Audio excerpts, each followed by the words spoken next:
President Zelensky had meetings with President Trump in the White House with the European leaders. Those meetings went much longer than anyone expected.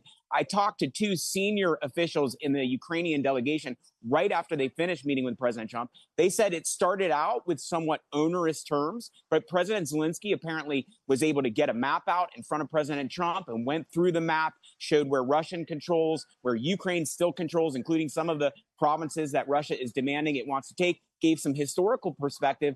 And by the end of the meeting, they felt very optimistic about President Trump's support for the Ukrainians. So this is a positive. Of course, President Trump could change his mind again. I think Democrats, to answer your question, are watching very closely, rooting for Ukraine. Most Democrats support Ukraine, especially in the Senate and in the House. They'd like to provide more funding and support for Ukraine. So they probably saw what the meetings that went yesterday, and they probably saw them as positive. And Ron, to David's point about that summit in Alaska, we had the press secretary, Caroline Leavitt, taking a swipe at the media, saying that they relentlessly attacked President Trump, claiming that he suffered a major defeat to Putin here. Do you think President Trump is feeling less confident about the final outcome of his meeting with Putin? No, I think he feels very confident where he's at. I mean, Putin visited Trump on American soil. He had a B-2 bomber fly over Putin's head. I mean, he was showing American might. If you look at the meetings this week, the photos are amazing. The video is amazing of European leaders meeting with Trump in the Oval Office. It's clear that Trump is driving the train. I think he knows that, that without him, we wouldn't be in this position. Well, this would not have happened in the previous administration. So I think he's feeling pretty good about things right now. And David, you probably agree that this wouldn't have happened in the way that it's happening in the previous administration. How are Democrats watching this? Yeah, I agree with that. I don't think President Biden would have allowed President Putin to come on U.S. soil because he's an indicted war criminal and he's responsible for atrocities in Ukraine. That doesn't mean President Trump made a mistake by doing it, but I agree with the things that your guest said. The images were, iconic. But this has to be more than images. If all President Trump got is some nice images and, showing President Putin are, bombers, that's not a successful meeting. And so President Trump is going to be judged on what the outcome is. And right now, what everyone around the world wants is a ceasefire. But as your correspondent mentioned earlier, it has to be a ceasefire with terms that ensure that there are consequences for Russia if it violates the ceasefire. And that's really the sticking point. Are there going to be security guarantees? Will those security guarantees come from the U.S.? Will they come from the European countries? Will there be European troops in Ukraine to monitor and keep Russian troops honest? To your point about security guarantees, perhaps we can get Ron's view here. After his meeting with Zelensky and the Europeans, President Trump did not immediately rule out the possibility of boots on the ground, but then went on Fox and Friends to make very clear that that was ruled out. There will be no American troops in Ukraine. Do you think that will satisfy his base, who are very concerned that there will be ongoing U.S. involvement in Ukraine?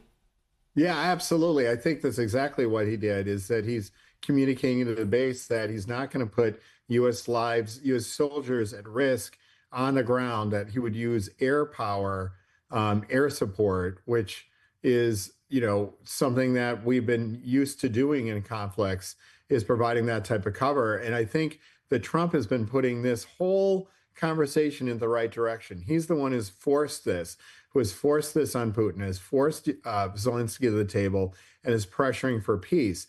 We're only at this meeting happened last Friday. We're on Wednesday or Tuesday now.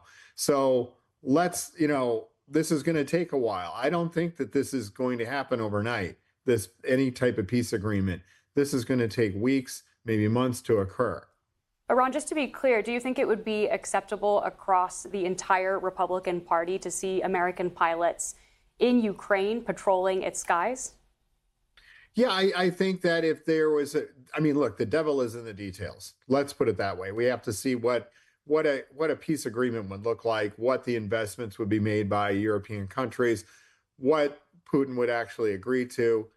I think that if there was a portion of air power from the U.S.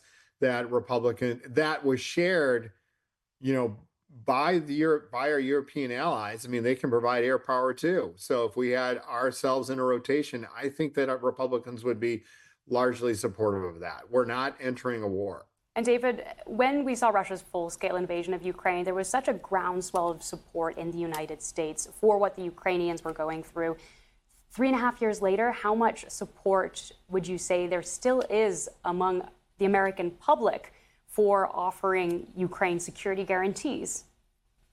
Well, the latest polls that I've seen, including like a recent Pew Research poll, show that the majority of Americans still support Ukraine, and they support the United States providing financial support, weapons, and aid to Ukraine. So I believe it remains popular. Of course, it helps when it comes back to the public's attention. And President Trump did that. And that's a positive thing by having the meeting with President Zelensky, even by having the meeting with President Putin. It reminded Americans that there is this war going on. President Trump is very good about reminding people how many soldiers are being killed on the battlefield every single day from both sides. So I think Americans want this to be ended in as quickly as possible. But I think Americans also understand that Russia is the bully here. Russia is the aggressor. Russia illegally invaded Ukraine, and that if we don't get good terms, Russia will likely just do this again. It might not be in Ukraine. It might be in another country, maybe the Baltic states like Latvia or Estonia. And